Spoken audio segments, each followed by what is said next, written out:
Cygnus Awakens. Author's note. There's a mount quest which I added here before the main Cygnus Awakens storyline, as it takes place shortly beforehand and there wasn't anywhere else to keep it. Nineheart reached out to the knight and told them that Kiridu was looking for them, as there was a problem with Mimeo. The knight met with Kiridu, who explained that their advancement to Captain Knight posed a problem. Though Mimeo grew stronger as its master did, even Mimeo had its limits, and its health was quickly deteriorating as a result. Kiridu placed Mimeo inside a special incubator, hoping that it would help it recover. To his shock, however, Mimeo began weakening even faster. Realizing that there was no other choice, Kiridu instructed the knight to take Mimeo to Shinsu, whose power had created every mount in Erev. Shinsu told the knight that Mimeo had grown tired from its constant battles alongside them and asked them to let Mimeo go. The knight refused and began arguing with Shinsu, claiming that they would not let go of their dear companion.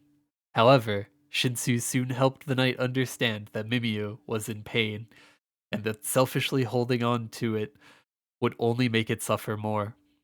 Reluctantly, the knight agreed to give Mimeo up, and Shinsu used her power to send it back to where it came from. To her surprise, however, Mimeo returned back to the knight's side on its own. Shinsu explained that the knight's attachment to Mimeo, combined with its strength, combined with its strong will, had allowed it to manifest itself without her powers. She then gave it a new name, Shinjo, declaring that it no longer needed her power to stay in the world. Author's note: the last part is actually the Cygnus. The last part is the actual Cygnus Awakening storyline. Mihail characters get a significantly different script for this section, but I'm working on the assumption that the knights canonically completed it. Sometime later, Nineheart gave the knight a special assignment to serve as part of their security detail to protect Empress Cygnus at the upcoming Alliance meeting, which was to be the first Alliance meeting held outside of Erev.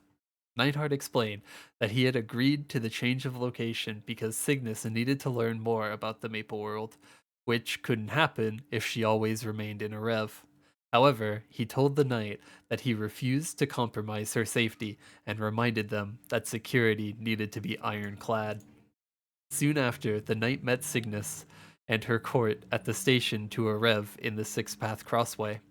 Just as they were about to start heading to the Alliance meeting, an injured Kiku arrived at the station and explained that Erev was under attack, and that though Shinsu was fighting off the invaders, the situation was looking grim. Nightheart asked Kiku who had attacked Erev, to which he explained that it was an unknown man with gray skin and purple hair. Cygnus immediately decided that she would return, along with the rest of the chief knights. Though the chief knights were hesitant about letting Cygnus come so close to an enemy, Nineheart agreed with her and explained that there was a chance that the attack on Erev could be used to draw them away from Cygnus. He decided that it would be best for them all to return to Erev together, adding that he would postpone the alliance meeting as well. As they prepared to depart, Nightheart began wondering what the enemy's goal could have been in attacking Erev. Though he believed that the most likely reason was that they were setting up a trap, he also considered whether it was possible that the enemy was trying to steal the World Tree. However, he quickly dismissed the thought, as he believed that fighting Shinsu just to take the World Tree was far too risky of a plan. Author's note: it's not strictly Nineheart's fault, since he has no way of knowing the strength of the enemy, but I feel like he's vastly underestimating the strength of a commander, especially Damien in particular, by mistakenly conflating that the strength of a commander with that of the Blackwing officer. As the knights reached Erev, Damien successfully defeated Shinsu and shattered the jewel on her forehead before extracting Alicia, who had regained her full Transcendence power. Alicia immediately noticed that Damien's half-blood ancestry meant that he had a human body, which was completely unfit to handle the strain of his demon powers. She warned that he would eventually be consumed by his powers, and ultimately be destroyed if he continued, though Damien merely dismissed her words. Author's note: unlike Damien, the demon won the genetic lottery and got both demon powers and a demon body with wings. It's said that having wings is pretty rare, even for pure-blooded demons, and that wings are an indication of having great strength. Damien has been compensating for his weakness by branding monsters across Maple World and training their power through his mark of corruption, which we saw during Stone Colossus. One thing that I really like about this game is its consistent use of themes and symbolisms. Throughout the story, we can clearly see the duality of symbiosis versus parasitism. The adversary derives their power from the people they protect. Seal stones can only be used by a population. Cygnus's authority comes from people choosing to follow her, not because she has a throne. Heroes are strong because their power is freely given by others who believe in them, giving a level of purity and divinity to their strength. In contrast, we have the parasitic relationship between the villains and their sources of power. Ling created the Four Perils because she wanted them to consume thousands of fiends so that she could fuse them and artificially inflate her own power. Damien brands his targets and drains their power for himself through his parasitic mental link. Tyrants like Arita, Darmor, or even the Black Mage have to subjugate and manipulate in order to keep their authority. Special types of specters, like Gilmore in the Cernium storyline, have the power to kill ancient gods and transcendents just like the adversary, but their power comes from being stuffed with countless specter souls. In every case here, we can see that each example of symbiosis has its parasitic foil. Like with Cygnus and Arita, the central theme is the most apparent in the case of the adversaries versus specters. The adversary can kill gods because countless souls chose to support them. For specters, this support is forcibly taken by seizing those souls for themselves. The power is still the same, but whereas the adversary is divine and righteous, specter power is insidious and inhuman, like the kind you get when you sell your soul. It's something they've been leaning into more with the grandest lore lately, and I really appreciate that the effort of the writers to not only tell a good story, but to add themes and symbolism to elevate the story into something even better. Just then, the knights arrived in Erev, only to find the entire island in ruins. For an instant, they saw Damien smirking in front of Shinsu's body before he teleported away with Alicia. The knights rushed ahead and found Shinsu lying motionless, causing Cygnus to burst into tears and cry over Shinsu's body. Just then, a surge of power welled up inside her, causing a large water barrier to envelop around herself and Shinsu. Mihail rushed forward in an attempt to save the Empress, but found that his attacks did nothing. Neidhart was shocked at the sight of Cygnus constructing a barrier with her own power and not with Shinsu's, which he had believed to be impossible. Within the water barrier, Cygnus experienced an awakening and a transformation. With her new power, she touched Shinsu's body and restored vitality to the divine beast. Over the next few months, the knights rebuilt Erev after Damien's attack. Soon after, Neidhart spoke with the knight and explained that after Cygnus's awakening, her new power meant that the Cygnus knights who drew their strength from her had also become stronger. He told them that he would have preferred that Shinsu fill them in on the details, though he explained that it was no longer possible, as Shinsu had left Erev soon after Cygnus had saved her life. He wondered how the Empress was taking it, as the two had never been separated since she had been coronated. He asked them to go see the Empress, as he believed that seeing them would lift her spirits.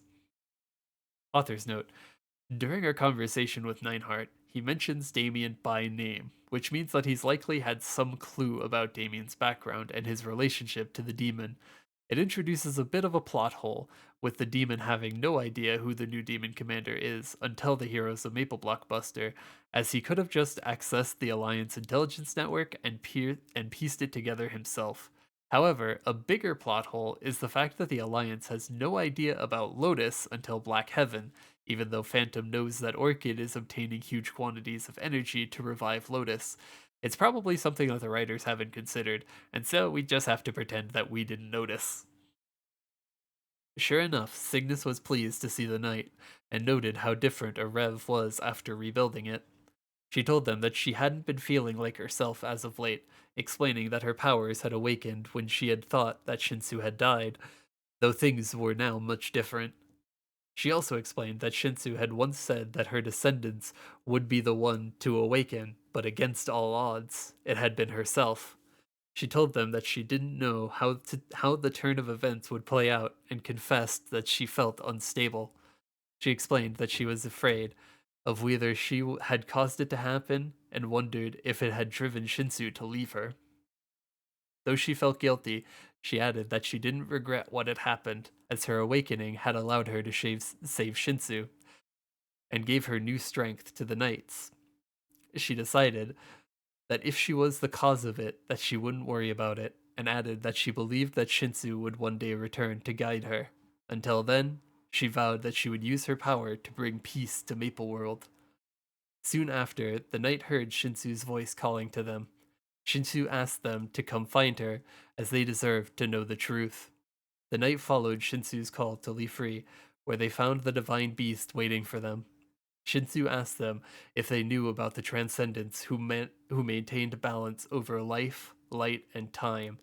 She explained that the Transcendents had come into existence at the hands of the Overseers, the agents of the primordial god, in order to maintain the balance in the universe after quelling the chaos of the world. Though the balance had been broken, Shinsu told the knight that the Transcendents were necessary for maintaining order, and so it had been obtaining Cygnus's distant descendants, and so it had been ordained that Cygnus's distant descendants would one day awaken as a new Transcendent. However, because of Shinsu's defeat at Damien's hands, Cygnus had prematurely awoken as a reserve. Author's note: the wording of this implies that Cygnus is a reserve in the same way that Tana was a reserve for Aona. The turn of events had changed everything, as Cygnus had imperfectly awakened. Though she could use some of her transcendence powers, she was not fully one of them. Shinsu was worried what would happen as she had expanded most or as she had expended most of her power that she had accumulated over eons by creating and maintaining Erev, as well as by creating the Pyos that would carry on her will. As a result, she feared that she didn't have enough power left to protect Cygnus. However, she told the knight that her job was to maintain the balance of the world after having survived the ancient war, and that it would be the last thing that she would do for the rest of her existence. She explained that in order to do so, she would need to correct what had gone wrong, though she had no idea whether it would result in Cygnus returning back to her original state or becoming a full transcendent. However, she added that she needed the help. She needed to help Cygnus before the Empress got hurt. She realized that Cygnus was likely worried and confused, and she added that she was sorry that she couldn't be at Cygnus' side. She then asked the knight if they would watch over Cygnus in her stead, believing that they had the strength to do so. After the knight agreed, Shinsu told them that she felt a sense of nostalgia looking at them, as their pure ideals were similar to those of their ancestors, the noblesse. She then revealed that she herself had named them the noblesse, and that they had all fallen in battle during the war from 300 years ago. With their beliefs reborn through the night, she asked them to stay at the Empress's side and to help quell the chaos of the world. The knight then returned back to Erev and told Nineheart what they had learned from Shinsu. Nineheart asked them to keep it between themselves for the time being and resolved to strengthen the alliance in the wake of the Blackwings and the Commanders. Author's note: originally, Shinsu gives us her blessing and bestows the Call of Cygnus skill in order to help protect the Empress. However, the Ignition revamp removed the need to complete this quest in order to obtain the skill. There are also a few other changes to the dialogue that come with the Ignition update. Originally, Shinsu explained that Cygnus's descendant would have been the fourth Transcendent, possibly of a new domain, rather than being a reserve. The idea of there being a reserve to a Transcendent has always been unique to the Transcendent of Light, as they are the only Transcendents with two powers, creation and destruction, requiring two vessels to hold each one. Cygnus being called a reserve here likely has a different connotation, as it probably just means that she's a vessel ready to inherit the powers of a pre-existing transcendent, similar to how Tana became the new transcendent of light after killing Aona. Interestingly, the idea of Cygnus being a reserve actually has roots in MapleStory M. Just to give a disclaimer, the mobile game has a wildly different storyline from the main game, and it honestly feels like you're in a fever dream just hearing about it. For example, the Explorer in MapleStory M is actually a dream fragment created from the Black Mage's thoughts, which Lucid kidnapped from Cygnus's dream and accidentally dropped on Maple Island while transporting it back to the Black Mage. The same storyline also revealed that if a transcendent gets corrupted, the overseers will awaken someone to replace them. For this reason, Cygnus awakened to replace the Black Mage and become the new transcendent of life, or of light, which also links their minds. This resulted in us, the Black Mage's dream fragment, floating over into Cygnus's dream, causing Lucid to try to recover it at the start of the storyline. Obviously, MapleStory M doesn't share the same lore and continuity as the main game, and I don't even think that they share the same writing team. But whether it was coincidental or not, some of the ideas from the mobile game managed to appear in the post Ignition storyline. Jumping back to the main game, since Transcendents who were born mortal reincarnate after death, it's more likely that Cygnus is meant to replace an immortal Transcendent. The fact that Cygnus has awakened as a reserve implies that the Transcendent whom she's meant to replace still exists. Her prominent life power likely means that she's meant to replace Alicia, and that she's slowly growing stronger as Alicia weakens, eventually becoming an all but complete transcendent by the time of Tenebris. Shortly after, Alicia scatters her life force. This idea is supported by the Moonbridge storyline, during which Cygnus gets one of their fifth job skills called Empress's Cygnus's Blessing, enhanced to Transcendent Cygnus Blessing, which suggests that Cygnus's latent transcendent powers are growing stronger. However, I actually have another theory about Cygnus and her transcendent powers, which is that she's a failsafe created by the Overseers in the case that all the transcendents of Maple World are permanently removed. Over the course of the story, Cygnus has been shown to use not only life powers, but also powers from the other two domains.